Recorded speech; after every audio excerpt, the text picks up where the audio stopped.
ఇప్పుడు కామన్గా కొంచెం సోషల్ మీడియాలో ఈ మిస్కన్సెప్షన్స్ కొంచెం రూమర్గా తిరుగుతున్నాయి. సో అదేంది ఓల్డర్ పీపుల్లో ఎట్లుంటుంది హీలింగ్, యంగర్ పీపుల్లో ఎట్లుంటుంది హీలింగ్ అని. సో దీని గురించి మాట్లాడాలనుకుంటే మనం డెఫినెట్గా యంగర్ పీపుల్లో హీలింగ్ పొటెన్షియల్ అనేది ఎక్కువ ఉంటుంది, ఓల్డర్ పీపుల్లో కొంచెం తక్కువ ఉంటుంది. కానీ ఇద్దరిట్లో హీలింగ్ అనేది జరుగుతుంది. యంగర్ పీపుల్లో కొంచెం తక్కువ టైంలో జరుగుతుంది, ఓల్డర్ పీపుల్లో కొంచెం ఎక్కువ టైం జరుగుతుంది. అది బోన్ హీలింగ్ అయినా అనుకోండి, లేదా వూండ్ సాఫ్ట్ టిష్యూ హీలింగ్ అయినా అనుకోండి, రెండింటికి సేమ్ ప్రిన్సిపల్స్ అప్లై జరుగుతాయి. మెయిన్గా ఈ హీలింగ్ అనేది ఇన్ఫ్లుయెన్స్ చేసేవి ఏంటంటే external factors rather than internal factors. అంటే స్మోకింగ్ కానీ, ఆల్కహాల్ కానీ, వేరే డ్రగ్ అబ్యూస్ కానీ అలాంటివి ఏమైనా ఉన్నప్పుడు డెఫినెట్గా డిలే అవుతుంది. అలాంటప్పుడు ఏజ్ అనేది రోల్ ఏం ప్లే చేయదు.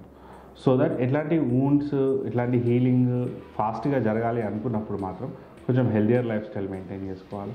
వెజిటేబుల్స్ అండ్ ఫ్రూట్స్ మీద డిపెండెన్సీ ఎక్కువ పెంచుకోవాలి. అండ్ ఎప్పుడు మన బాడీ మల్టీవైటమిన్స్తో రిప్లెనిష్ చేసుకోవాలి. ఇలాంటివి జరిగినప్పుడు ఖచ్చితంగా హీలింగ్ అనేది నార్మల్ దానికన్నా కొంచెం ఎక్కువ జరగడానికి ఛాన్సెస్ ఉన్నాయి.